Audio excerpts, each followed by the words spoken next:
తాజా అంశాన్ని చూస్తున్నాం. నీట్ పేపర్ లీక్ కేసు కీలక సూత్రధారి ప్రొఫెసర్ కులకర్ణిని సిబిఐ అరెస్టు చేసింది. కెమిస్ట్రీ లెక్చరర్ పివి కులకర్ణి కీలక సూత్రధారిగా గుర్తించింది.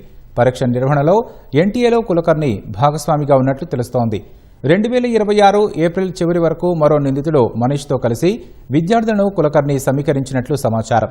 పూణేలోని తన ఇంట్లో విద్యార్థులకు తరగతులు నిర్వహించిన కులకర్ణి ప్రశ్నలు, జవాబులు, ఆప్షన్లను విద్యార్థులతో ప్రాక్టీస్ చేయించారు. వారు ప్రాక్టీస్ చేసిన ప్రశ్నలు నీట్ ప్రశ్నాపత్రంతో సరిపోలినట్లు అధికారులు గుర్తించారు. మే 14న నిందితుడు మనీష్ను అరెస్టు చేసిన సిబిఐ అధికారులు కీలక సూత్రధారి ప్రొఫెసర్ కులకర్ణిని పట్టుకున్నారు.